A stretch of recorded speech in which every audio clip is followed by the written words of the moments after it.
দেখলে মনে হবে এটি একটি ডোবা কিংবা জলাশয়, কিন্তু বাস্তবে এটি গ্রাম্য সড়কের নাম্বারভুক্ত গুরুত্বপূর্ণ একটি রাস্তা। হবিগঞ্জের মাধবপুরে রাস্তাটি 2 বছর ধরে পানির নিচে ডুবে আছে। পানি নিষ্কাশনের পথ বন্ধ থাকায় ও সরকারি উদ্যোগে ভরাট কাজ না হওয়ায় এলাকাবাসী চরম ভোগান্তিতে রয়েছেন।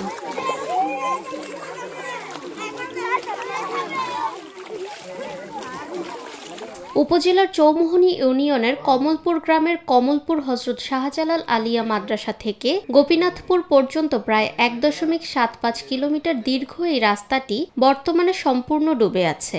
এই রাস্তাটি দিয়ে স্থানীয় 8টি গ্রামের প্রায় 5 থেকে 10 হাজার মানুষ প্রতিদিন চলাচল করেন। বিশেষ করে বিদ্যালয়ের শত শত শিক্ষার্থী প্রতিদিন দুর্ভোগ পোহাচ্ছেন। এটি তাদের একমাত্র যাতায়াতের রাস্তা। প্রায় 1 বছর ধরে এই রাস্তাটা এরকম পানির নিচে আছে। আমাদের মাদ্রাসা যাইতে অনেক কষ্ট হয়। সবাই মিলে প্রায় 8 গ্রামের মানুষ এদিকে চলাচল করে।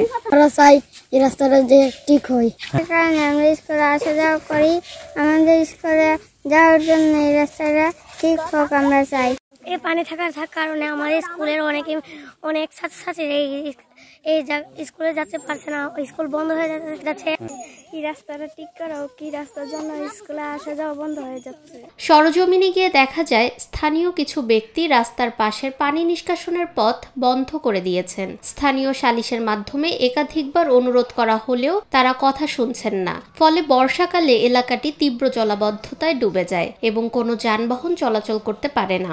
এই রাস্তাটা আসা যাওয়া করে মাদ্রাসাতে যাই, এখানে আত্মীয় স্বজন আছে, আইতে আমরা খুবই কষ্ট হয়। বাংলাদেশে আসতে খুব সমস্যা, যে সব সময় পানি লেগে দেয়। সরকারিভাবে এটা মেরামত হোক। পানির তলে রাস্তাটা ঠিক করলে কোনো সুবিধা আছে না। মানুষের কত সুবিধা, আওয়া যাওয়া, গাড়ি ভাড়া, গাড়ি বুড়ি লইয়া পোলাবানো ছাত্র মাদ্রাসা কলেজও যাইতে পারে না, এই অসুবিধা হইতেছে। বাজারে নিতে পারে না, কান্দা করে নিতে হয়, পূজা বইয়ে নিতে হয়, খুব দুর্বল আছে। আমরা এই রাস্তাটার লাগি খুব উন্নত। এই রাস্তাটা মেরামত হলে আমরা এলাকা খুব শান্তি হইব। দ্রুত পানি নিষ্কাশনের পথ উন্মুক্ত করা ও রাস্তাটি সংস্কারের জন্য প্রশাসনের কাছে জোর দাবি জানান ভুক্তভোগী এলাকাবাসী। নিরপেক্ষ, সত্য প্রকাশে আপোষহীন।